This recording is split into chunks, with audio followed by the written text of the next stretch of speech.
Halo semua, balik lagi di channel Teraokun. Sebelum pembahasannya dimulai, silahkan klik tombol subscribe dan aktifkan lonceng notifikasinya supaya kalian gak ketinggalan info dan teori terbaru seputar One Piece. Buat kalian yang mau informasi tambahan soal SBS atau databook, kalian bisa follow Instagram Teraokun. Di sana admin akan memposting soal SBS, databook, dan berbagai teori singkat. Sekarang lanjut ke pembahasan. Melanjutkan cerita dalam chapter yang lalu, channel Teraokun kali ini akan membahas kelanjutan dari chapter sebelumnya. Cerita dimulai dengan memperlihatkan Gillingham yang sedang berada di depan denden musi besar yang ada di dalam sekolah Walrus. Seperti yang admin Teraokun bahas sebelumnya, denden musi besar itu bukan denden musi biasa. Benda tersebut terhubung ke berbagai desa yang ada di dunia matahari. Jadi apapun yang Gillingham katakan di sana akan bisa didengar oleh banyak raksasa Elbaf. Gillingham pun memulai pengumumannya dengan meminta perhatian dari seluruh raksasa yang mendengar dimanapun mereka berada. Dia memperkenalkan diri sebagai ksatria suci, perwakilan dari pihak pemerintah dunia. Gillingham berkata, tujuan kedatangan mereka ke Elbaf adalah untuk memberikan penawaran kepada para prajurit raksasa. Dia akan mengajak mereka untuk berafiliasi dengan pemerintah dunia. Jika pihak raksasa melakukan itu, maka akan ada berbagai keuntungan yang bisa didapatkan oleh para raksasa Elbaf. Salah satunya jalur perdagangan dengan banyak negeri yang semakin terbuka luas karena akan dibantu langsung oleh pihak pemerintah dunia. Selain itu, para raksasa pun bisa mendapatkan kesempatan untuk menghadiri forum-forum internasional seperti acara referee dan memperoleh hak-hak yang istimewa. Di sini admin Teraokun semakin paham mengapa saat referee diadakan yang berkumpul di sana tidak ada satupun dari ras raksasa. Yang bertubuh paling besar di sana hanya Raja Neptune dari ras manusia ikan saja, sedangkan raksasa Elbaf tidak pernah terlihat. Nah, jika Elbaf menerima tawaran untuk berafiliasi itu, pemerintah dunia akan menyediakan satu kursi lagi untuk perwakilan dari ras raksasa Elbaf. Ruangan rapatnya pun akan dipindahkan ke tempat yang lebih besar agar muat untuk seorang raksasa Elbaf. Pokoknya pemerintah dunia akan menyediakan segalanya asal ras raksasa mau menjadi bagian dari afiliasi pemerintah dunia. Namun Gillingham mengingatkan para raksasa Elbaf, jika mereka sudah menjadi sekutu pemerintah dunia, maka tentu para raksasa pun harus mau untuk bertempur membantu pemerintah dunia apabila diperlukan. Jadi kedua belah pihak sama-sama akan mendapat keuntungan jika raksasa Elbaf mau bekerja sama dengan mereka.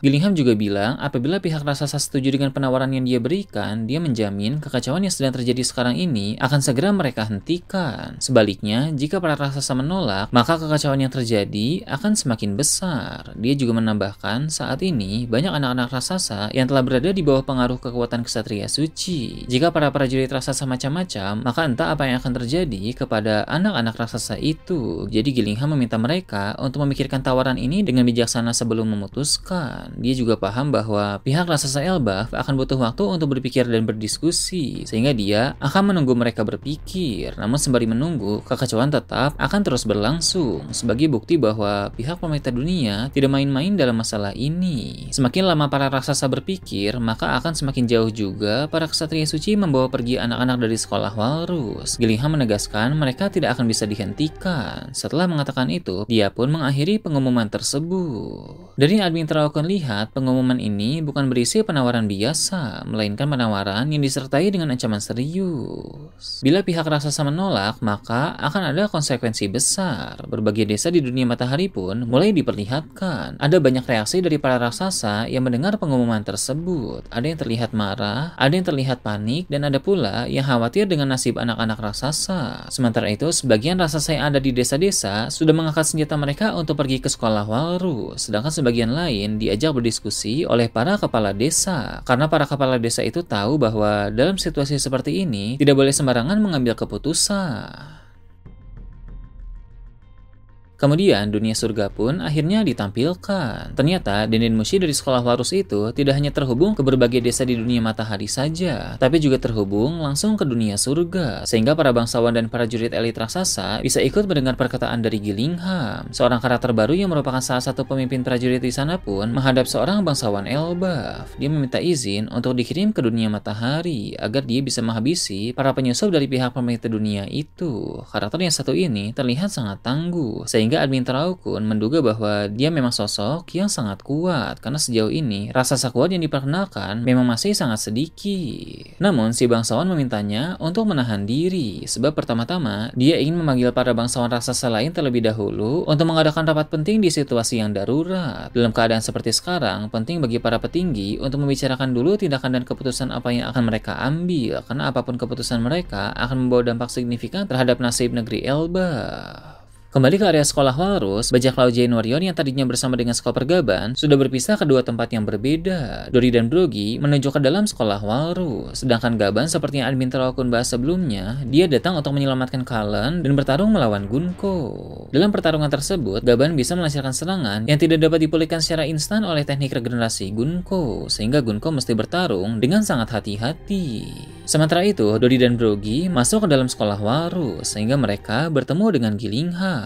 Ange yang melihat kedatangan dari dua kapten bajak laut Giant Warrior itu pun merasa sangat bersyukur. Meski begitu, Ange tetap belum bisa bergerak karena tubuhnya terkena pengaruh teknik mode tidur dari Gillingham. Jadi walau dia dalam keadaan sadar, tapi dia tetap tidak bisa berbuat apa-apa selain menyaksikan apa yang akan terjadi.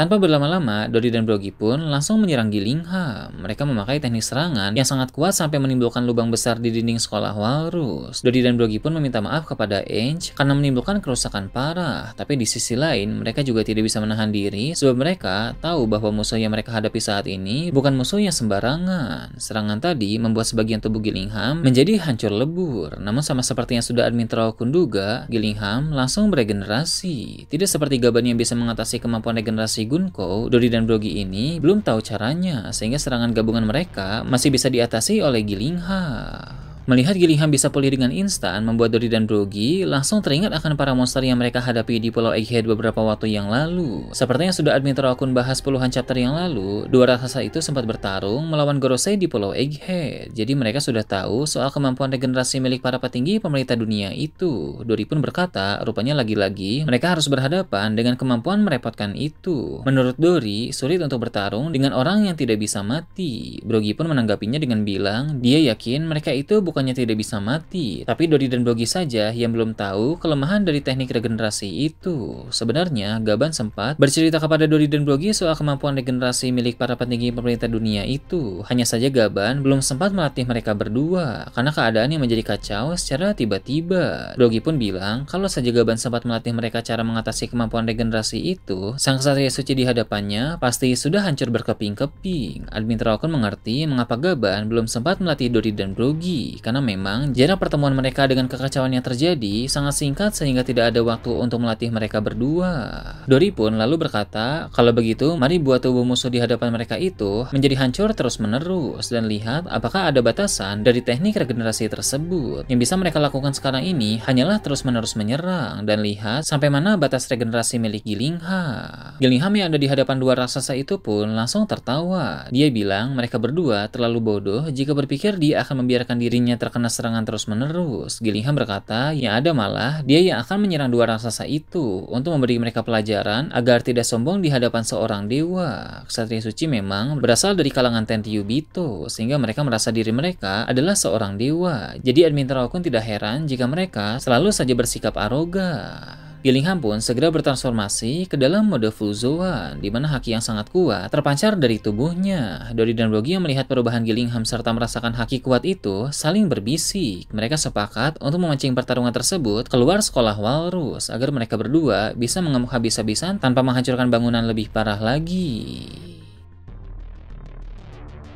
Berpindah ke tempat lain, dunia surga kembali diperlihatkan. Di sana para bangsawan telah selesai mengadakan rapat darurat. Mengapa rapat tersebut sangat cepat? Karena memang situasi sedang sangat mendesak. Dalam rapat itu, mereka hanya perlu mengambil suara untuk menentukan sebuah keputusan. Apakah mau bergabung dengan pemerintah dunia atau tidak? Semua bangsawan pun sepakat menolak hal tersebut. Mereka tidak ingin Elbaf berada di bawah naungan pemerintah dunia. Maka tak ada pilihan lain selain memberi perlawanan dan menolong anak-anak di dunia matahari. Raksasa pemimpin pasukan yang diperlihatkan tadi tadi pun dipanggil untuk menghadap bangsawan. Para bangsawan memberinya izin untuk membawa prajurit elit menuju ke dunia matahari dengan dua misi utama. Pertama, menolong para murid di sekolah Walrus yang sedang berada di bawah pengaruh kekuatan kesatria suci, dan kedua, memastikan bahwa tak ada satupun dari para kesatria suci yang menyusup ke Elbaf itu yang bisa pulang dengan selamat. Jadi para raksasa memutuskan untuk benar-benar menghabisi para kesatria suci itu.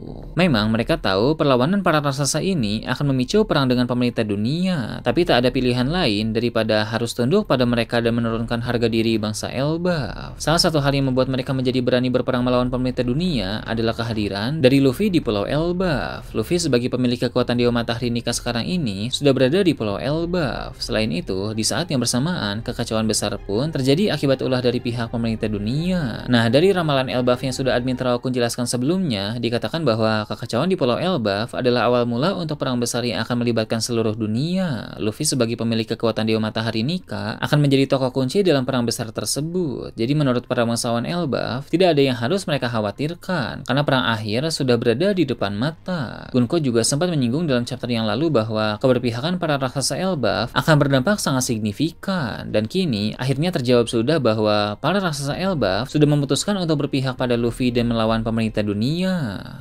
Setelah itu, cerita memperlihatkan kembali keadaan di tempat Somers dan Zoro yang sedang bertarung. Seperti yang admin Terakun bahas sebelumnya, Zoro sudah datang ke sana dan bentrok melawan Somers. Karena Zoro tahu bahwa musuh di hadapannya itu sangat kuat dan dia juga bisa menyerang Robin dan Chopper kapan saja, maka Zoro pun memutuskan untuk bertarung dengan serius. Zoro langsung menggunakan teknik Ashura dan berhasil menembus Somers. Namun tentu Somers langsung beregenerasi karena Zoro belum tahu cara untuk mengatasi kemampuan regenerasi itu. Pertarungan pun berlanjut dan Zoro masih dalam mode Ashura. Dia memikirkan hal yang sama seperti yang tadi dipikirkan oleh Dory dan Brogy, bahwa serang saja Ksatria Suci itu terus menerus dan lihat apakah ada batasan dari kemampuan regenerasi milik mereka itu. Dalam situasi ini, terus menyerang memang adalah satu-satunya pilihan, karena jika tidak menyerang, maka Somers akan membahayakan orang-orang lain yang ada di sana.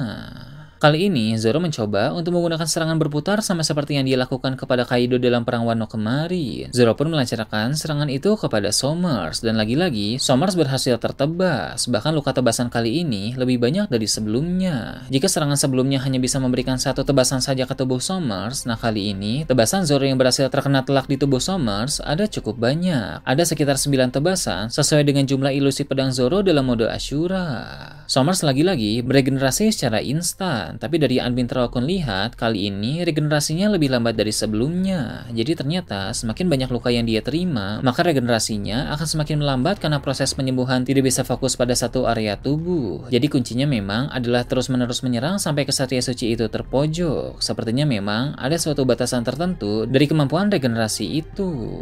Somers juga terlihat cukup kesakitan saat terkena serangan Zoro tadi, yang mana berarti rasa sakit itu masih tetap ada, hanya saja bisa pulih dengan instan. Zoro pun tersenyum dan bilang, bersiaplah karena kau akan merasakan tebasan yang lebih menyakitkan dari sebelumnya. Sudah admin Terakun duga, Zoro justru akan menikmati pertarungan ini. Nah itu tadi berbagai hal menarik pada chapter 1147. Gimana menurut kalian? Silahkan tulis di kolom komentar di bawah.